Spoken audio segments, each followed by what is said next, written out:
నమస్తే. Welcome to VSB Telugu audio library. కథా శీర్షిక ఆమె తీర్పు. రచన పిఎస్ నారాయణ. ఇక కథలోకి వెళితే, టెలిఫోన్ మోగుతుంది. Long call. ఒక్క ఉదుటున సునీత మంచం మీద నుంచి లేచింది. కార్డ్లెస్ అందుకుని ఆన్ చేసింది. అది అమెరికా నుంచి, సరిగ్గా 2 నెలల క్రితం వివాహం చేసుకున్న భర్త రవీంద్ర నుంచి. హలో, హుషారుగా అన్నది. నేను రవీంద్రను మాట్లాడుతున్నాను. ఉదయం 11 గంటలు. కిటికీలో నుండి పడుతున్న ఎండ చురుక్కుమంటున్న ఆ మాట వింటూనే ఏసీ ఆన్ చేసినంత ఆనందాన్ని పొందింది. తెలుసు తెలుసు ఇది మీ నుండేనని నాకు తెలుసు. అంటే 24 గంటలు నా ధ్యాసలోనే ఉన్నావన్నమాట. Thank you Sunita, thank you. వారమైంది ఫోన్ చేసి. అంత బిజీనా? బిజీనే, నీకోసమే బిజీ. పగలంతా ఆఫీసు, ఆ తర్వాత నీ ఉద్యోగానికి గాను వాళ్లను వీళ్లను కలవటం. ఓకే, కష్టపడితేనేం ఫలితం దక్కింది. You are selected. నీకు ఉద్యోగం వచ్చినట్లే. 2-3 రోజుల్లో ఫోనులో ఇంటర్వ్యూ ఉంటుంది. అది జస్ట్ ఫార్మాలిటీ. ఆ వెంటనే మా కంపెనీ నుండి నిన్ను ఆహ్వానిస్తూ ఆర్డర్స్ వస్తాయి. సామాన్లు సర్దుకు రెడీగా ఉండటమే ఇక నువ్వు చేయాల్సిన పని. అలాగా? అయితే మనకి ఈ ఎడబాటు త్వరలోనే తీరుతుందన్నమాట. అదే కదా నా కోరిక కూడా. నీకు ఆర్డర్స్ రాగానే మామగారిని తీసుకుని మద్రాసు వెళ్ళు వీసా కోసం. టికెట్లు కూడా కొని పంపిస్తాను. రైట్, ఇప్పుడు చెప్పు. నా శక్తి నీకు అర్థమైంది కదా. రవీంద్ర పట్టుబట్టాడంటే ఊడుం పట్టే. కొండ మీద కోతినైనా రాణిగారు కోరిందంటే పళ్ళెంలో పెట్టి నజరానాగా అర్పించేస్తాడు. మొదటి రాత్రే అర్థమైందిలేండి మీరు మహా మొండి మనిషని. ఆమె చెంపలు ఎర్రగా కందినాయి. మీరు ఇంకో ఘనకార్యం కూడా చేశారు. నేను అక్కడకు వచ్చినా ఉద్యోగం చేసేది 6 నెలలే అన్నది మురిపెంగా నవ్వుతూ. అదేం? అది అంతే మాస్టారు. సరిగ్గా చెప్పబోయ్. I missed my monthly period. What? అదేనండి సారు, నేను నెల తప్పాను. మీరు 9 నెలల్లో తండ్రి కాబోతున్నారు. ఈరోజు ఉదయమే మా డాక్టర్ కన్ఫర్మ్ చేసింది. ఆమె నవ్వుతూ మిమ్మల్ని ఒక మాట అన్నది కూడా. పక్కపక్క నవ్వుతూ అన్నది సునీత. అవతల నుంచి నిశ్శబ్దం. నాకు ఈ సందర్భంలో ఏం కొనాలని ఆలోచిస్తున్నారా? నో, చాలా సీరియస్గా అన్నాడు రవీంద్ర. వెంటనే వెళ్ళి అబార్షన్ చేయించుకో. ఏమంటున్నారు మీరు? ఆ మాట వింటూనే ఉలిక్కిపడ్డట్లుగా అన్నది సునీత. ఎస్, నేను చెప్పింది విని వెంటనే చేయించేసుకో. ఇక్కడకు నువ్వు వస్తున్నది పిల్లల్ని కనటానికి కాదు, ఉద్యోగం చేయటానికి, డబ్బు సంపాదించుకోవటానికి. 4 సంవత్సరాలు కష్టపడి చేతనైనంత సంపాదించుకుని ఇండియా వెళ్ళి తీరిగ్గా ఎన్నిసార్లైనా పిల్లల్ని కను. I welcome it. సునీతకు నోటి మాట పెగల్లేదు. అర్థమైందా? మళ్ళా 3 రోజులకు ఫోన్ చేస్తాను. అప్పటికి నువ్వు హాస్పిటల్ నుంచి డిశ్చార్జ్ అయ్యి ఇంటికి వచ్చి ఉంటావు. ఓకే? నేను చెప్పేది వింటారా? పెద్దగా అరుస్తున్నట్లుగా నోరు తెరవబోయింది. అప్పటికి ఫోన్ కట్ అయింది క్లిక్ అన్న శబ్దంతో. సునీత చేతిలో రిసీవర్ అలాగే ఉన్నది. ఏం మనిషి అతడు? తను తల్లిని కాబోతున్నాను అని చెబితే సంతోషిస్తాడు అనుకున్నది, కానీ అలా మాట్లాడతాడని అనుకోలేదు. అంత డబ్బు మనిషా? ఉన్న ఆస్తి చాలదా? సునీత శూన్యంలోకి చూస్తున్నట్లుగా చూస్తూ ఉండిపోయింది. ఆమె బొమ్మలా బీసుకుపోయింది. ఆమె హుషారుగా ఫోనులో మాట్లాడుతుండగా ఆ గదిలోకి వచ్చిన తల్లి కూతురు ఎవరితో మాట్లాడుతున్నదో అర్థం చేసుకుని నవ్వుకుంటూ అక్కడి నుంచి వెళ్ళిపోయింది. తర్వాత 10 నిమిషాలకు వచ్చి, ఏమంటున్నాడే మీ ఆయన అన్నది. సునీతకు నోటు మాట పెగలటం లేదు. తల్లి ముఖంలోకి అయోమయంగా చూస్తూ ఉండిపోయింది. శుభవార్త చెప్పావా అన్నది కూతురు దగ్గరికల్లా వచ్చి ఆప్యాయంగా చూస్తూ. మాట్లాడవేం? ఏంటట్లా దిక్కులు చూస్తావు? మీ అల్లుడు గారికి ఇప్పుడు తను తండ్రి అవటం ఇష్టం లేదట. ముఖం చట్టుకున పక్కకు తిప్పుకున్నది. అంటే? ఆమె నుదురు ముడివేసింది. నన్ను అబార్షన్ చేయించుకోమంటున్నారు. హవ్వా, అదే మాటే. ఆమె బిగుసుకుపోయింది కూతురు చెప్పిన మాట వింటూనే. శుభమా అని తల్లివి కాబోతుంటే ఆ అపభ్రంశపు పని చేశావేమిటి? అది మంచో చెడో, ఆయనకు కావాల్సింది నేను తల్లిని కాకుండా ఉండటం. 4 సంవత్సరాలు ఆయన చెప్పినట్లు ఉద్యోగం చేసి డబ్బు సంపాదించి ఆయనకి ఇవ్వటం. చాలా కరుకుగా అన్నది సునీత. ఆమెకు కోపంతో కళ్ళు ఎర్రబడుతున్నాయి. ఆయనతో గడిపిన మొదటి రాత్రి గుర్తుకు వచ్చింది. ఆయన మొండితనం గుర్తుకు వచ్చింది. తనని పాలు తాగమన్నాడు. ఆయన సగం తాగి గ్లాసు అందిస్తూ, వద్దు అన్నది తను. నేను ఎంగిల్ చేశాననా? కాదు. మరి? నేను పాలు తాగను. ఒట్టి పాలు నాకు చాలా వెగటుగా ఉంటాయి. నేను ముందు తాగి తీపి కలిపాను కదా అన్నాడు నవ్వుతూ తనని పట్టుకుని పక్కన కూర్చోబెట్టుకుంటూ. ఎందుకో చిన్నప్పటి నుంచి నాకు అంతే. పాలు తాగితే డోకు వస్తుంది. తాగను. అందుకే అమ్మ కూడా బలవంతం చేయదు. ఇప్పుడు నువ్వు వినవలసింది అమ్మ మాట కాదు, భర్త మాట. భర్త ఏది కోరితే అది చేయాలి అన్నాడు. నాకిష్టం లేని పనే నానా, మురిపెంగా అన్నది అతడి లాల్చి గుండీ సర్దుతూ. అవును, ఆదట్టుగా తలెత్తింది. నాకు పాలు తాగకుండా ఉండే స్వాతంత్ర్యం కూడా లేదా అమ్మా అన్నది లాలనగా అతడినే చూస్తూ. పెళ్ళయ్యేటంత వరకే నీకా స్వేచ్ఛ స్వాతంత్ర్యాలు. అమ్మను అదిలించి బెదిరించి నీ కోరికలు తీర్చుకోవటాలు. వివాహం అయిన తర్వాత భర్త ఇష్టాలే నీ ఇష్టాలు అవ్వాలి. అబ్బా, ఏం కాదు అన్నది మురిపెంగా అతడి గడ్డం పట్టుకు అటూ ఇటూ ఊపుతూ. అవును, నేను చెప్పేది నిజం. ఇది ఎవరూ కాదనటానికి వీల్లేదు. ఆయన లేచి అద్దంలో చూచుకుంటూ నవ్వుతున్న పెదాల మీదుగా ఉన్న సన్నని మీసాన్ని సర్దుకుంటున్నాడు. బెత్తరపోయింది తను. ఏడుపు వచ్చింది తనకు. కోపంతో వళ్ళు వేడెక్కిపోతుంది. ఆ కోపాన్ని చల్లబరుచుకోవాలన్నట్లుగా ఒక్క గుటకలో ఆ గ్లాసులో మిగిలిన పాలన్నీ గొంతులో పోసేసుకున్నది. ఉక్కిరి బిక్కిరి అయింది. డోకు వచ్చేంత పని అయింది. చటుక్కున అక్కడ వెండి పళ్ళెంలో ఉన్న పాన్ తీసుకుని నోట్లో పెట్టుకుని కరకరా నమలసాగింది, అతడి మీద కసిని నమిలేస్తున్నట్లుగా. నవ్వుకుంటూ ఆయన తన దగ్గరకు వచ్చాడు. సారీరా, భర్త మాట వినే భార్య అంటే అలా ఉండాలి. I like you, I like you. దగ్గరకు తీసుకుని గుండెలకు హత్తుకుంటూ ముద్దులు కురిపిస్తుంటే తనకు ఒళ్ళంతా కంపరమెత్తింది. ఇంకా దాన్ని మర్చిపోవాలి నువ్వు. నీకు పాలు ఇష్టం లేదని ముందు తెలిస్తే నేను అసలు తాగమనేవాడినే కాదు. నేను అన్న తర్వాత ఏ పనైనా చేయకపోతే నాకు తిక్కరేగుతుంది. సునీ, నిన్ను జీవితంలో మరోసారి పాలు తాగమని అడగను. ఓకే? నాది మాటంటే మాటే. తనకు పెద్ద రిలీఫ్గా భావించింది ఆ మాటలు. అతడిని పెనవేచుకుపోయింది ఆ క్షణాన. తను ఎంత అల్ప సంతోషో ఇప్పుడు అర్థమవుతున్నది. అయితే నువ్వేమన్నావే? తల్లి దగ్గరకు వచ్చి అన్నది విసురుగా. నేను ఏమీ అనే అవకాశమే లేదు. ఆ మాట చెప్పి ఫోన్ పెట్టేశాడు. 3 రోజుల్లోగా ఆ పని జరిగిపోవాలట. అవ్వా, అంత మొండి మనిషా? ప్రహ్లాదరావు గారిని పిలుద్దాముండు. ఆయనేగా తన అన్నయ్య కొడుకు అంటూ ఈ సంబంధం తెచ్చింది. ఆయనకి చెప్పి వాళ్ళ అమ్మా నాన్నలను పిలిపించి అడుగుదాం. పాపం ఆయనేం చేస్తారు? తోటి ఉద్యోగి కదా, సాయం చేయాలని నాన్నకు సజెస్ట్ చేశారు. ఏదైనా ఎవరి గుణగణాలు తెలుసుకోవాలన్నా దగ్గరైతే గాని తెలియదు కదా. అయితే నాన్ననే వాళ్ళ దగ్గరకు పంపి మాట్లాడమందాం. సునీత పేలవంగా నవ్వింది. చిన్నపిల్లవాడైతే కోప్పడి చెప్పగలరు, కానీ చెట్టంత కొడుకు ఏం చెబుతారు? అయినా వాళ్ళు చెబితే ఆయన గారు వింటారనే నమ్మకమే ఉన్నది. అయితే ఏమంటావు? తీయించేసుకుంటావా? విసుగ్గా అన్నది సునీత తల్లి. కొన్ని క్షణాల నిశ్శబ్దం ఆవరించింది అక్కడ. సునీత దవడలు బిగుసుకుపోయినాయి. మెడనరాలు ఉబికినాయి.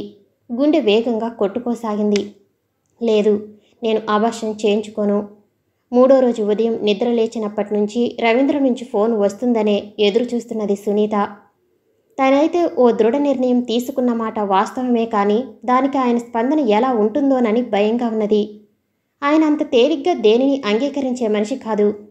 ఆయన అంగీకరించినా అంగీకరించకపోయినా తను మాత్రం భ్రూణ హత్య చేయదు. అంతగా అయితే డెలివరీ అయిన తర్వాత అమెరికా వెళుతుంది. తన కడుపులో తన ప్రతిరూపమే ఒక రూపు ఏర్పరచుకుంటున్నప్పుడు దానిని తన చేతులతోనే విచ్ఛిన్నం చేయలేదు. ఉదయం నుంచి అన్యమస్కంగానే గడిపింది. సరిగ్గా 11 గంటలకు ఫోన్ మోగింది. తనకు తెలుసు అది అమెరికా నుండే. తడబడుతున్న చేతివేళ్లతో రిసీవర్ ఎత్తింది. హలో, నేను సునీత, రవీంద్రను. కులాసానా? ఎప్పుడు డిశ్చార్జి అయినావు? కులాసానే. మీరెలా ఉన్నారు? ఫైన్ యార్. హాస్పిటల్లో ఏ ఇబ్బంది కలగలేదు కదా? నేను హాస్పిటల్కి వెళ్ళలేదు, గుండె బిగపట్టుకుని అన్నది. అదేం? గర్భస్రావం చేయించుకోవటం నాకు ఇష్టం లేదు. వాట్? ఏమంటున్నావు? నీకిష్టం లేదా? నేను చేయించుకోమని అంత గట్టిగా చెప్పిన తర్వాత కూడా వెళ్ళలేదు అంటే నేను చెప్పింది అర్థం కాలేదా? ఆ కంఠంలో మృదుత్వం కరిగిపోతున్నది. చెప్పాను కదా, నాకిష్టం లేక చేయించుకోలేదు. చిన్నగా గొణుకుతున్నట్లుగా అన్నది సునీత. నాన్సెన్స్. నీ ఇష్టం ఎవరికి కావాలి? బోడి ఇష్టం. నేను చెప్పాను, నువ్వు చేయించుకోవాలి. దాంతో నువ్వు వచ్చి ఇక్కడ వెలకపెట్టే ఉద్యోగం ఏమన్నది? తిండి దండగ తప్ప. సునీత మాట్లాడలేకపోయింది అతడి మాట తీరుకు. ఏం మాట్లాడవేం? బుద్ధి జ్ఞానం ఉన్నాయా? మొగుడి మాట వినాలనే ఇంగితం కూడా లేని దానివి అంత చదువు చదివింది దేనికి? సునీత మాట్లాడలేదు. అయితే నువ్వు ఎవరినో ఒకరిని కనేటందుకే ఇక్కడికి వస్తున్నావన్నమాట. నేను ఇక్కడ నీ ఉద్యోగం కోసం చేసిన ప్రయత్నమంతా వృధానేనా? నో, నువ్వు అబార్షన్ చేయించుకు తీరాలి. మళ్ళా 3 రోజులకు ఫోన్ చేస్తాను. అప్పటిలోగా చేయించుకోకపోయినావో మర్యాద దక్కదు. నేనేం చేస్తానో నాకు తెలియదు. ఇప్పుడు ఈ పని మీకు తెలియకుండానే చేశారా? సునీత కంఠం హెచ్చింది. క్రోధంగా అడిగింది. మనం కలిసి ఉన్నది మహా అయితే 10 రోజులు. అది హనీమూన్ అంటూ సరదాగా గడిపాం కాబట్టి ఈ 10 రోజుల్లోనే ఇంత ఘనకార్యం నువ్వు చేస్తావని నేను కలగన్నానా? కంఠం తీవ్రంగా ఉన్నది. దానికి బాధ్యులు ఎవరు? నేనా, మీరా? ఇప్పుడు బాధ్యతలు కూడా నిర్ణయించే స్థితికి వచ్చావన్నమాట.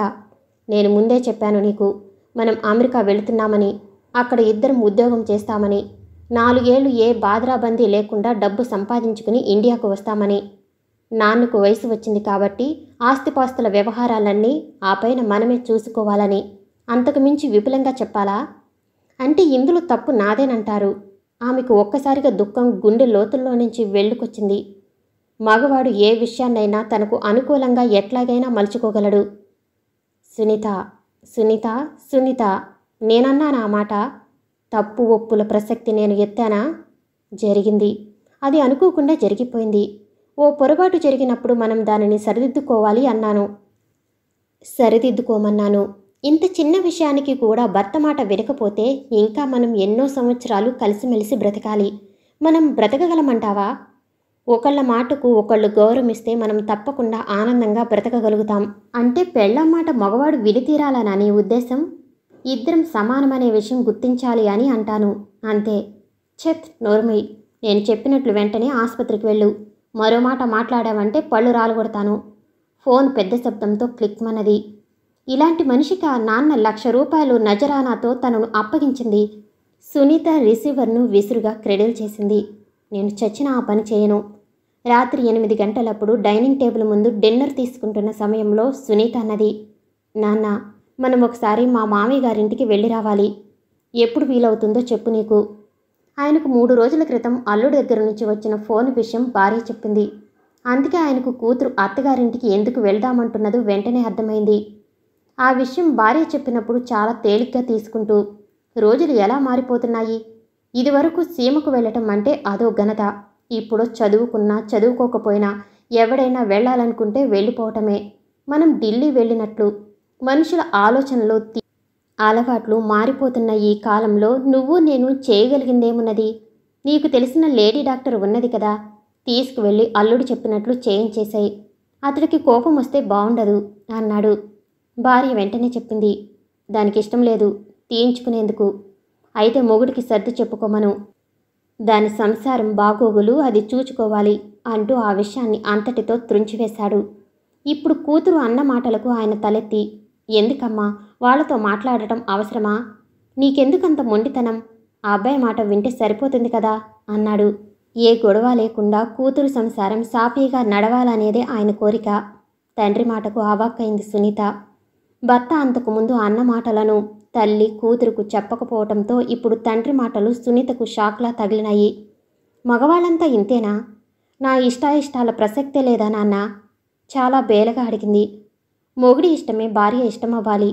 మన కుటుంబంలో ఎప్పుడైనా కలతలు రావటం గమనించావా? అమ్మకు నేనెంత చెబితే అంత. స్త్రీకి స్వాతంత్ర్యం ఉండకూడదనా మీ ఉద్దేశం నాన్న? ఆయన నవ్వాడు. ఇవన్నీ పుస్తకాల్లో చదవటానికి బాగుంటాయమ్మా. మనం సుఖంగా ఎలా ఉండగలుగుతాం అనేది మనం నిర్ణయించుకోవాలి. మొగుడు పెళ్ళాలు ఒక మాట మీద ఉంటే ఈ ఇల్లు స్వర్గమే. నేను అనేది అదే. అభిప్రాయ భేదం వచ్చినప్పుడు మగవాడి మాటే చెల్లుబాటు చేస్తే సరి. ఇక పేచీయే ఉండదు. సునీత గుండె కలుక్కమన్నది ఆ మాటకు. ముఖం చిన్నబుచ్చుకున్నది. పోనీలే నాన్న, నీకు రావటం ఇష్టం లేకపోతే నేను ఒక్కదాన్నే వెళ్ళి వస్తా. వాళ్ళు కొత్త మనుషులు, పరాయి వాళ్ళేం కాదు కదా. నాకు మామగారు అత్తగారు. ఆయనకు కూతురుకు కోపం వచ్చిందని అర్థమైంది. అది కాదమ్మా అనునయించబోయాడు. ఇక ఆ విషయం వదిలేద్దాం నాన్న. మీ అభిప్రాయం తెలుసుకున్న తర్వాత ఇంకా దాన్ని పట్టుకు పీకటం నాకిష్టం లేదు. కంచం ముందు నుంచి లేచి వెళ్ళి చేయి కడుక్కున్నది సునీత. ఏవమ్మా సునీత, బాగున్నావా? అంతా ఒక ఊళ్ళో ఉన్నామన్న పేరే గాని మీదో మూల మాదో మూల. రాత్రి మామయ్య గారు అంటున్నారు కోడల్ని తీసుకువచ్చి అమెరికా వెళ్ళేటంత వరకు ఇక్కడే ఉంచుకుందామని. రేపో ఎల్లుండో మీ ఇంటికి వచ్చి అమ్మా నాన్నకు చెబుదామనుకుంటున్నాం అన్నది అత్తగారు. సునీత నవ్వేసి ఊరుకున్నది. ఆయన ఏమన్నా ఫోన్ చేశారా మీకు? లేదమ్మా. ఏమన్నా విశేషముందా? నీకు ఆర్డర్స్ కానీ వస్తున్నాయా ఏమిటి అన్నారు మామగారు. ఆయనకు ఆ విషయం చెప్పటానికి బిడియపడింది సునీత. అత్తగారు లేచి కూర్చోమ్మా, మంచినీళ్ళు తెస్తాను.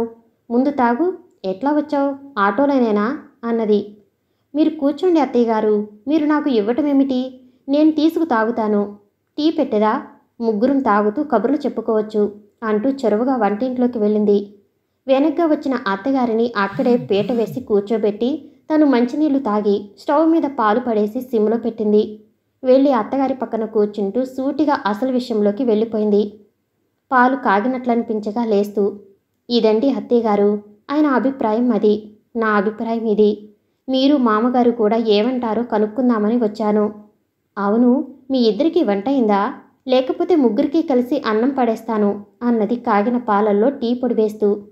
ఆమె నోట మాట రాని దానిలా బిగుసుకుపోయి కూర్చున్నది కోడలి వంక చూస్తూ.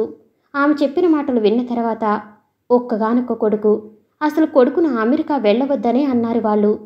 కట్టుకుపోయినంత ఆస్తి ఉన్నది, ఇంకా అంత దూరం పోయి సంపాదించాలా అంటూ ఎంత చెప్పినా కొడుకు వినలేదు. మీరు ఖర్చు పెట్టినట్లు చూసి చూసి ఖర్చు పెడితే అది కట్టుకుపోయినంతే. నేను, మా ఆవిడ, మా పిల్లలు కొత్త ప్రపంచంలో కాలు పెట్టి ఖర్చు పెట్టడం మొదలు పెడితే మీరు మిగిల్చేది మాకు బోడి పిడికిడంత అవుతుంది. మీరు ఏ రోగం లేకుండా పోతే కొద్ది లక్షలు మాకు దక్కవచ్చు. మిమ్మల్ని చివరకు ఏ హాస్పిటల్లోనో చేర్చాల్సి వస్తే మాకు మిగిలేది చెప్పే. మీరు ఈ విషయంలో కల్పించుకోవద్దు నిర్మోహమాటంగా చెప్పేసి వెళ్ళిపోయాడు అమెరికాకు కొడుకు. వాడు చాలా మొండివాడు. ఎవరి మాట వింటాడని నాకు నమ్మకం లేదమ్మా. తండ్రి కాబోతుంటే సంతోషించాల్సింది పోయి ఆ అప్రాచ్యపు పని చేయమంటాడా? బుద్ధి జ్ఞానం ఉండే మాట్లాడుతున్నాడా? కాదంటే 1 సంవత్సరం ఆగి నిన్ను, ఆ పుట్టబోయే వాళ్ళను తీసుకువెళ్ళవచ్చు. గట్టిగా చెప్పలా వాడికి? ఆమె కోపంగా అన్నదే కానీ ఈ విషయంలో కొడుకు తాము చెబుతామని అనలేదు. ఆమె మాట తీరు అర్థం చేసుకున్నది సునీత. వాళ్ళు అసహాయులేనని తెలుసుకున్నది. సాయంత్రం దాకా ఉండి ఇంటికి బయలుదేరుతూ, సరే వస్తాను అత్తయ్యగారు. మీకు ఆయన ఫోన్ చేస్తే మీరు చెప్పటానికి ప్రయత్నించండి, నా ఉద్దేశాన్ని, మీ ఉద్దేశాన్ని. కాదంటే అప్పుడేం చేయాలో ఆలోచిద్దాం అన్నది సునీత. మామగారు అన్నారు, ఇక్కడికి వచ్చి కొన్నాళ్ళు ఉండరాదమ్మా అంటూ. చూద్దాంలేండి, నేను ఇప్పుడప్పుడే అమెరికా వెళ్ళలేకపోవచ్చు కదా, వీలు చూచుకుని వస్తాను అన్నది తన మనసులోని మాటలు కూడా మరోసారి వాళ్లకు గుర్తు చేస్తున్నట్లుగా. సరిగ్గా 5 రోజులకు రవీంద్ర ఫోన్ చేశాడు. ఫోన్ ఎత్తిన సునీత కంఠం వింటూనే, ఇప్పటికైనా ఆ పని చేయించావా లేదా అన్నాడు విసురుగా. నాకు ఆరోగ్యం బాగాలేదు. ఏమైంది? లేచినప్పటి నుంచి తల తిరగటం, వాంతులు. సరే, మీ కుటుంబంలో ఈ ఆనవాయితీ కూడా ఉన్నదా? అది పోతే ఈ ఇబ్బందులు కూడా పోతాయి కదా, దానికదే మందు.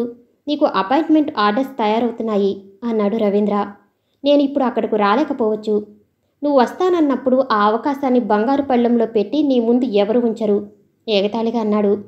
మీరు నన్ను అర్థం చేసుకోలేరా? నువ్వు నన్ను అర్థం చేసుకుని మాట్లాడుతున్నావా కోపంగా అడిగాడు. నేను చెప్పేది వింటారా? వింటాననే కదా ఇంత డబ్బు తగిలేసి ఫోన్ చేస్తున్నది. నేను అబార్షన్ చేయించుకోను. మరోసారి ఆ మాట మాట్లాడావంటే చెప్పిడిచి మరీ కొడతాను కరుకుగా అరుస్తున్నట్లుగా అన్నాడు. నన్ను మీరు చెప్పుతో కొట్టాలి అంటే చాలా డాలర్లు ఖర్చు పెట్టవలసి వస్తుంది కసిగా అన్నది. ఏడ్చావులే బోడి జోగు, నోరు మూసుకుని చెప్పినట్లు చెయ్యి. ఏ టికెట్లు తీసుకుని కావలసిన కాగితాలతో పాటు పంపిస్తాను.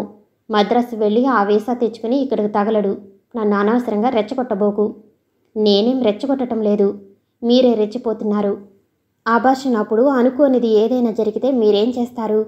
అతడి ఒంటికి కారం పూస్తున్నట్లుగా మరో బాణం వదిలింది. రోడ్డు పక్కన మంత్రసానితో చేయించుకుంటే ఏమైనా అవుతుంది. మంచి డాక్టర్ దగ్గరికి వెళ్ళి చేయించుకో. ఆ మాత్రపు ఖర్చుకే మీ నాన్న ఆస్తి ఏం తరిగిపోదులే. దానివలన దురదృష్టవశాత్తు మనకిక పిల్లలు పుట్టకపోతే? అలా జరగదు. ఏమిటి గ్యారంటీ? చెప్పిన మాట వినకుండా మొండిగా వాదనకు దిగి కాలయాపన చేయాలనేనా నీ ఉద్దేశం? కాదు, ఈసారికి నన్ను కననివ్వండి. మరోసారి అలా కాకుండా జాగ్రత్తలు తీసుకుందాం. నో, పుట్టిన వాళ్లను బామ్మ దగ్గరో అమ్మమ్మ దగ్గరో ఉంచి వస్తాను. అక్కడ మనకు ఇబ్బంది అవుతుంది అనుకుంటే. నా పిల్లలు అనాథులుగా మరొకరి చేతిలో పెరగటం నాకిష్టం లేదు. అంతకంటే అతడికి భార్య తన మాట వినటం లేదనేది చాలా మంటగా ఉన్నది. వాళ్ళు రూపు దిద్దుకుంటుండగానే చంపేయటం మీకిష్టమా? పెద్దగా అరిచింది. ఆమె కంఠంలో కోపమున్నది, కసి ఉన్నది, దుఃఖం ఉన్నది. నో, నేను ఆ పని చేయను. ఇదేనా నీ ఆఖరి మాట? అవును. ఫోన్ పెట్టేసింది విసురుగా. మంచం మీద బోర్లా పడి వెక్కి ఏడవసాగింది సునీత. కొద్ది రోజుల క్రితం పెళ్లి రోజున ఎన్ని కలలు కన్నది. తన బ్రతుకు మరో స్వర్గంలో కాలు పెడుతున్నట్లుగా భావించి బంగారు ఊయల్లో ఊగిపోయింది. కానీ ఇంత త్వరలోనే ఇలాంటి గడ్డు సమస్య వస్తుందని ఊహించనే లేదు. తనుగాని తప్పు చేస్తున్నదా? మనిషిలో అంతర్మదనం మొదలైంది. నో నో నో, ఇది నేను సహించలేను. ఇది నాకు సమ్మతం కాదు. చేతిలోని పేపర్ను విసిరికొట్టింది సునీత ఎదురుగా ఉన్న టీపై మీద. ఆయన చెప్పిన మాట విని తీరాలా? తనకు వ్యక్తిత్వం అంటూ లేదా? అది మంచి విషయమైతే తను తప్పకుండా విని ఉండేది. కానీ ఇది ఇది ఏమిటా నిరంకుశత్వం? ఇప్పుడు ఆయన చెప్పినట్లు విని తన ఆరోగ్యం పాడైతే, తను ఉద్యోగం చేయలేకపోతే, తన డబ్బు సంపాదించలేకపోతే? కాదు. రేపు 4 ఏళ్లైనా ఆయన్ను ఆ ధనపిశాచి వదులుతుందనే నమ్మకమేమిటి? మనకు అసలు పిల్లలే అక్కర్లేదంటే, వాళ్ళని పెంచి డబ్బు ఖర్చు పెట్టడం దండగంటే? కనిపెంచిన తల్లిదండ్రుల మాటల్నే విననప్పుడు నిన్నగాక మొన్న ఆయన జీవితంలో ప్రవేశించిన తన మాటకు విలువ ఇస్తాడనే నమ్మకమేమిటి? 12 గంటలప్పుడు తల్లి ఎదురుగా కూర్చుని భోజనం చేస్తున్నప్పుడు సునీత అన్నది, నేను ఎంఎస్సీఏలో చేరతానమ్మా. అదేమిటి? ఆయన దగ్గరకు అమెరికా వెళ్ళవా? ఈ కడుపేసుకుని ఇప్పుడు వెళ్ళినా, రేపు కన్నవాళ్లను చంకనేసుకు వెళ్ళినా ఆయన నన్ను కాల్చి చంపేస్తాడు. నేను వెళ్ళదలుచుకోలేదు. మీరు 1,00,000 పోసి తెచ్చుకున్న అమెరికా అల్లుడి మాట వినకుండా కడుపు తీయించుకోకపోవటం, ఆ పైన ఏ పిల్లనో పిల్లవాడినో కనటం మీకిష్టం లేకపోతే చెప్పండి. చేతిలో ఓ బోర్డు పోస్ట్ గ్రాడ్యుయేట్ డిగ్రీ ఉన్నది కదా. నా ఆకలి తీర్చే ఉద్యోగం రాకపోదు. అది చేసుకుంటూ ఏ ఈవినింగ్ కాలేజీలోనో ఎక్స్టర్నల్గానో ఆ కోర్సు పూర్తి చేసుకుంటాను. మీరు ఎలా అంటే అలా. నా మూలకంగా మీరు ఇబ్బందులు పడవద్దు, మనస్తాపం చెందవద్దు. కూతురి మాటలకు తల్లి అవాక్కే అయింది. 15 రోజుల తర్వాత ఒకరోజు ఉదయాన సునీత యూనివర్సిటీకి వెళ్ళి ఎంసీఏ అప్లికేషన్ తెచ్చుకునేటందుకు గాను తయారవుతుండగా ఫోన్ మోగింది. అంతకు 4 రోజుల క్రితం రవీంద్ర పనిచేసే కంపెనీ నుంచి తనకు ఉద్యోగం ఇస్తున్నట్లుగా ఆర్డర్స్ వచ్చినాయి. ఆ కవరును చూస్తూనే విసిరి అలమారులో మూలపడేసింది. ఫోన్ ఎత్తింది సునీత. ఆయన కంఠం వింటూనే, చెప్పండి అన్నది సూటిగా. నీ మొండితనం వలన నేను ఎలాంటి నిర్ణయం తీసుకోవలసి వస్తున్నదో నీకు తెలుసా? అన్నాడు బెదిరిస్తున్నట్లుగా రవీంద్ర. చెప్పండి. ఊహాగానాలతో నా బుర్ర పాడు చేసుకోవడం నాకిష్టం లేదు. నేను విడాకులు ఇద్దామనుకుంటున్నాను నీకు. ఆ మాటకు గుండె లోతుల్లో నుంచి దుఃఖం లావాలా వెళ్ళుకొస్తున్నా పంటి బిగువున ఆపుకుని పకపకా నవ్వింది. ఇది మరీ చోద్యంగా ఉన్నది. నేను మిమ్మల్ని 1,00,000 రూపాయలు పెట్టి కొనుక్కున్నాను. అలాంటిదేదైనా చేయాలి అనుకుంటే నేను చేయగలను, కానీ మీరు చేయలేరు. ఆమె సమాధానానికి రవీంద్ర ఆవేశాన్ని ఆపుకోలేకపోయాడు. నా జీవితాన్ని నాశనం చేసింది కాక ఇంకా మాట్లాడుతున్నావా? పెద్దగా అరిచాడు ఉక్రోషంతో. మరోసారి నవ్వింది. నేను నాశనం చేయలేదు. మీ జీవితాన్ని మీరే నాశనం చేసుకుంటూ నా జీవితాన్ని నాశనం చేస్తున్నారు. అవును, చెప్పేదైపోయిందా? ఇంకా ఏమైనా ఉన్నదా? నేను బయటకు వెళుతున్నాను. అంత కొవ్వుకిన దానివి మా ఇంటికి ఎందుకు ఏడుస్తూ వెళ్ళావు? మా అమ్మ నాన్న రికమెండేషన్ కోసమా? నా కొనుక్కున్న మొగుడి ఇల్లు నాదే అవుతుంది కనుక వెళ్ళాను. నేను ఏడుస్తూ వెళ్ళలేదు. కన్నవాళ్ళైనా మీకు కాస్తంత హితబోధ చేసి మిమ్మల్ని సరైన దారిలో పెడతారేమోననే ఆశతో వెళ్ళాను. బాయ్. మీరు నాతో ఏదైనా మాట్లాడాలి అనుకుంటే ఆదివారం నాడే చేయండి. నాకు ఆ రోజు వీలవుతుంది. ఫోన్ పెట్టేసింది విసురుగా సునీత. ఆమెకు యూనివర్సిటీకి పోయే మూడ్ పోయింది. కనులు ధారాపాతంగా వర్షిస్తుండగా మంచం మీద పడిపోయింది. అర్ధరాత్రి 12 గంటలైనా నిద్రపట్టలేదు. ఏమిటి ఈ సమస్యకు పరిష్కారం? ఆయన కోరినట్లు గర్భస్రావం చేయించుకుని అమెరికా వెళ్ళి ఉద్యోగంలో చేరి డబ్బు సంపాదించి ఆయన దోసిటలో పోయటమా? తిరగబడి ఓ పిల్లనో పిల్లవాడినో కని ఇండియాలోనే భర్త వదిలేసిన ఆడదానిలా పడి ఉండటమా? ఆమెకు తల తిరిగిపోతున్నది. ఎలాంటి విషవలయంలో చిక్కుకున్నది తను? ఆయన మాటలు చూస్తుంటే తన వివాహ జీవితాన్ని విడాకులతో కత్తిరించేలా ఉన్నాడు. అంతటి గనుడు కూడా. ఆమెకి చటుక్కున ఓ మెరుపులాంటి ఆలోచన వచ్చింది. మనసంతా దాని చుట్టూ పరిభ్రమిస్తుండగా కళ్ళు మూసుకున్నది. మగత నిద్రలోనే తెల్లవారింది. మంచం మీద నుంచి లేస్తూనే ఫోను తీసుకుని మామగారి నంబరు నొక్కింది. ఆయన లైన్లోకి రాగానే, నేను సునీతను మామయ్యగారు అన్నది. చెప్పమ్మా, నేను మీ దగ్గరకు వచ్చి ఉందామనుకుంటున్నాను. ఈ వయసులో మాకు అంతకంటే కావాల్సిందేముందమ్మా? సంతోషం. నీ నిర్ణయం చాలా బాగున్నదమ్మా. తన భర్త తను కాపురానికి రమ్మనమన్నా రావటం లేదనే మిషతో విడాకులివ్వలేడు ఇక. 2 రోజుల తర్వాత రాత్రి 12 గంటలప్పుడు ఫోను వస్తే మామగారు పిలిచారు. ఆ అబ్బాయి మాట్లాడతాడట నీతో. ఒకసారి రా అమ్మా అన్నారు. సునీత అయిష్టంగానే ఫోన్ దగ్గరకు వెళ్ళింది. ఏమిటి, నా కొంప మీద పడి తింటున్నావట? మీ వాళ్ళు తిండి కూడా పెట్టమన్నారా? అన్నాడు ఎగతాళిగా రవీంద్ర. కాదు, కొడుకు వదిలేసిన ముసలి తల్లిదండ్రులకు కోడలిగానైనా తోడు ఉందామని. అయినా నాకు తెలియక అడుగుతాను, మీరు ₹1,00,000 మా నాన్న దగ్గర నుంచి తీసుకున్నది నాకు జీవితాంతం తిండి పెట్టడానికి కాదా? నోర్ముయ్, ఇచ్చాడులే మీ నాన్న బోడి ₹1,00,000. ఇక్కడున్న నా స్నేహితులంతా 5-6 లక్షలకు తక్కువ తీసుకోలేదు. నీ అంతంలాగానే నీ మనసు బాగుంటుందని నేను మోసపోయాను. నా మనసుకేమైందట? మొగుడు మాటలు వినని ఆడదానికి పుట్టగదులుండవు, అది గుర్తుంచుకో. హత్యలు చేసే మగవాడికి అదే ఫలితమని మీరు గుర్తుంచుకోండి. రాక్షసి, నా జీవితంలో నిప్పులు పోసావే. నేను దీన్ని భరించలేను, చూస్తూ ఊరుకోలేను. విడాకులకు కాగితాలు సంతకాలు పెట్టి పంపిస్తున్నాను. నువ్వు సంతకం పెడితే ఇద్దరికీ అంగీకారమేనని త్వరలో నాకు విముక్తిని ప్రసాదిస్తుంది న్యాయస్థానం. పెట్టకపోతే నేనిక్కడ ఉండే నిన్ను అక్కడ కాల్చి బూడిద చేయిస్తాను. ఫోన్ పెట్టేసిన శబ్దమైంది. విసురుగా సునీత ఫోన్ పడేసి వెనక్కి తిరిగితే అత్తగారు మామగారు అక్కడ కన్నీరు కారుస్తూ నిలబడి ఉన్నారు. ఆ సాయంత్రం తల్లి తండ్రి వచ్చారు కూతుర్ని చూడటానికి. అప్పుడే సునీత అత్తగారింటికి వచ్చి 3 నెలలైంది. కూతుర్ని చూస్తూనే బారుమన్నది ఆమె. వియ్యంకుడిని వియ్యపురాలని కూడా తప్పు పట్టేందుకు వీల్లేకుండా వాళ్లను కదిలిస్తే చాలు కంటనీరు పెట్టుకుంటున్నారు. అప్పటికి రవీంద్ర పంపిన విడాకుల కాగితాలు వచ్చి 15 రోజులైంది. సునీత వాటిని చూస్తూనే విసిరి పాతగుడ్డలు పడేసిన అలమరాలో పారేసింది. రవీంద్ర ఎన్నిసార్లు ఫోన్ చేసినా సునీత మాట్లాడలేదు. మామగారికి కూడా చెప్పింది. ఆయన ఫోన్ చేసి పిలిచినా తను ఇంట్లో లేనని చెప్పమని. ఒకరోజు రవీంద్ర అర్ధరాత్రి 12 గంటలప్పుడు ఫోన్ చేశాడు. తండ్రి ఎత్తాడు. సునీతను పిలువు నాన్న. ఇప్పుడైనా ఉన్నదా ఇంట్లో? లేకపోతే ఎక్కడైనా బలదూరు తిరగటానికి వెళ్ళిందా? ఆయన వచ్చి సునీతకు చెప్పాడు. ఇక తప్పక. సునీత నిద్ర పట్టక మంచం మీద అటు ఇటు పొర్లుతున్నది.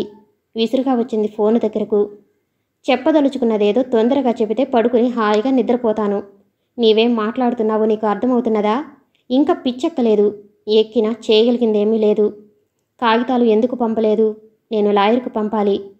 పోనీ ఆయన్ను వచ్చి నీ దగ్గర తీసుకోమని చెప్పేదా? నేను సంతకం పెట్టే ప్రసక్తే లేదు. మీ లాయరును అడగండి. నా అంగీకారం లేకపోయినా విడాకులు వచ్చేటందుకు ఎన్ని దారులున్నాయో చెబుతాడు. ఏదో ఒకటి ఎన్నుకోండి. మీరు విడాకులు ఇచ్చే ముందు ఒకటి గుర్తుంచుకోండి.